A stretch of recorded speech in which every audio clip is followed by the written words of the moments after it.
Arraign Introduction with Synonyms and Antonyms. Welcome to today's lesson on the word arraign and its synonyms and antonyms. In this video, we'll explore these words in detail with their Telugu meanings and usage examples. Let's start with our main word, arraign. Tappu moputa. This is a legal term used when someone is formally accused of a crime in court and asked to plead guilty or not guilty. The synonyms of arraign are charge, nerabhiyogam cheyu, neraropana, blame, ninda, nindinchadam, accuse, aropinchu, complain, sanugutundadam, firyadu.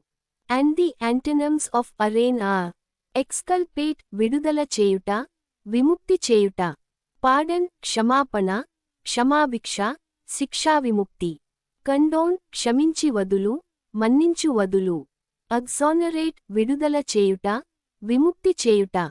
Now, let's examine each of these words in detail. Charge. First, let's look at the synonym charge. నేరాభియోగం చేయు or నేరారోపణ. When do we use this word? We use charge when making a formal statement that someone has committed a crime, typically done by police or legal authorities. Where is it used? It's commonly used in police stations, courtrooms, and legal documents. Who uses it? Law enforcement officers, prosecutors, and legal professionals most frequently use this term. How is it used? Here are some examples. The police charged him with theft. పోలీసులు అతనిపై దొంగతనం ఆరోపణ చేశారు. Another example. She was charged with murder. ఆమె హత్యానేరానికి అభియోగం మోపబడింది. Charge is similar to arraign but is typically used earlier in the legal process, when someone is formally accused of a crime but before they appear in court to enter a plea. Blame. Next, let's examine the synonym blame. Ninda or nindinchadam. When do we use this word? We use blame when we want to say or think that someone or something did something wrong or is responsible for something bad happening. Where is it used? It's used in everyday conversations, discussions, conflicts, and even in professional settings. Who uses it? Everyone uses this word in daily life, from children to adults, in personal and professional contexts. How is it used? Here are some examples. Don't blame me for your mistakes. నీ తప్పులకు నన్ను నిందించకు. Another example. He blamed his failure on his teacher. అతను తన వైఫల్యానికి తన ఉపాధ్యాయుడిని నిందించాడు. Unlike arraign and charge, which are legal terms, blame is more commonly used in everyday situations and doesn't necessarily involve legal consequences. Accuse. Now, let's look at the synonym accuse. Aropinchu. When do we use this word?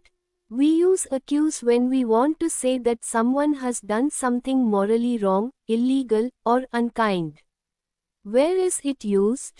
It's used in various settings, including legal contexts, personal disputes, and media reports. Who uses it? Anyone can use this term when making allegations against someone else. How is it used?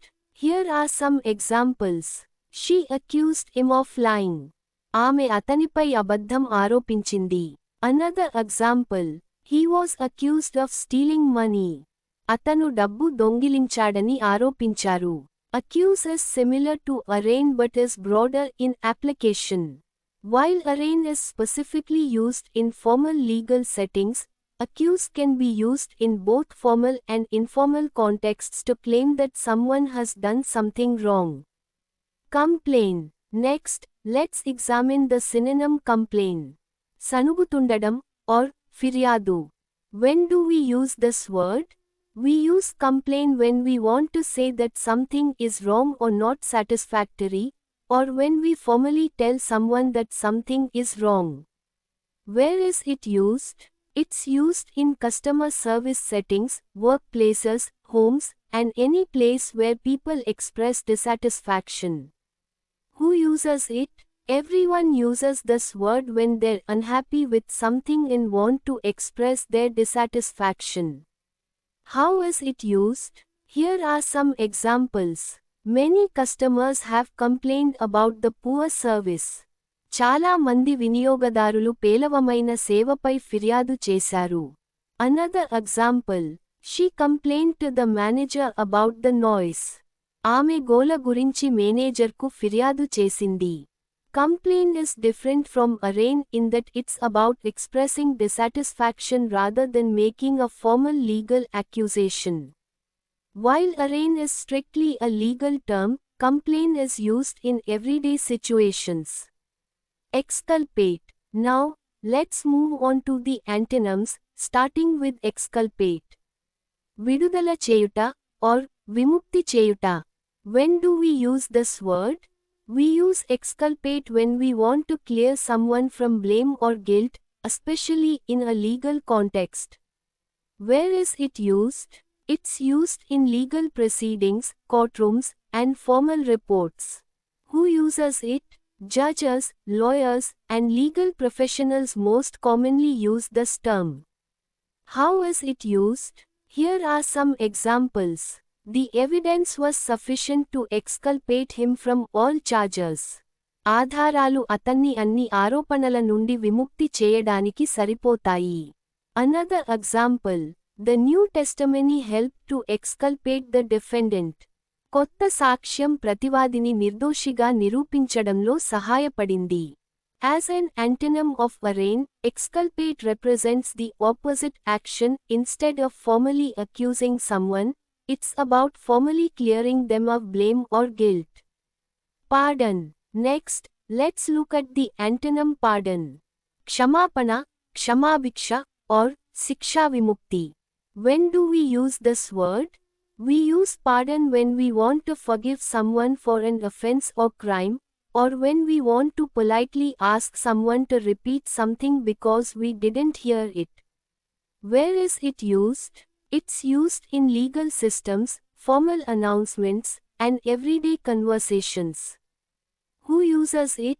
Government officials, authorities, and anyone in conversation can use this term. How is it used? Here are some examples. The president granted him a pardon. అధ్యక్షుడు అతనికి క్షమాభిక్ష మంజూరు చేశారు. Another example. Pardon me, could you repeat that? క్షమించండి. దాన్ని మళ్ళీ చెప్పగలరా? As an antonym of arraign, pardon represents forgiveness and release from punishment, rather than formal accusation and potential punishment. Condone. Now, let's examine the antonym condone. క్షమించి వదులు, or మన్నించు వదులు. When do we use this word? We use condone when we want to accept or allow behavior that is wrong, or when we overlook or forgive something that should be criticized. Where is it used? It's used in ethical discussions, personal relationships, and policy debates. Who uses it? People in positions of authority, parents, leaders, and anyone making judgments about behavior use this term. How is it used? Here are some examples. The school cannot condone such behavior. పాఠశాల అటువంటి ప్రవర్తనను అంగీకరించదు. Another example. He condoned his friend's dishonesty. అతను తన స్నేహితుడి అసత్యాన్ని అంగీకరించాడు. As an antonym of arraign, condone represents acceptance and forgiveness of wrongdoing, rather than formal accusation and condemnation. Exonerate. Finally, let's look at the antonym exonerate. In Telugu, it's vidudala cheyuta or vimukti cheyuta. When do we use this word? We use exonerate when we want to clear someone from accusation or blame, especially after they've been wrongly charged or convicted. Where is it used? It's used in legal contexts, official statements, and news reports. Who uses it? Judges, legal authorities, investigators, and journalists most commonly use this term. How is it used? Here are some examples. The DNA evidence helped to exonerate him. DNA ఆధారాలు అతన్ని నిర్దోషిగా నిరూపించడంలో సహాయపడ్డాయి. Another example. The Commission's report exonerated the officials from all blame. Commission నివేదిక అధికారులను అన్ని నిందల నుండి విముక్తి చేసింది. As an antonym of arraign, exonerate represents the complete clearing of someone from blame or accusation, often after they've been wrongly charged or convicted. Conclusion. That concludes our lesson on the word arraign in its synonyms and antonyms. We've learned, arraign, tappu moputa, to formally accuse someone in court. Its synonyms, charge, blame, accuse, and complain. Its antonyms, exculpate, pardon, condone, and exonerate. Understanding these words and their nuances will help you communicate more effectively, especially when discussing legal matters, responsibilities, and forgiveness. Thank you for watching. Don't forget to like, share, and subscribe for more vocabulary lessons. If you have any questions or suggestions for future topics, please leave them in the comments below.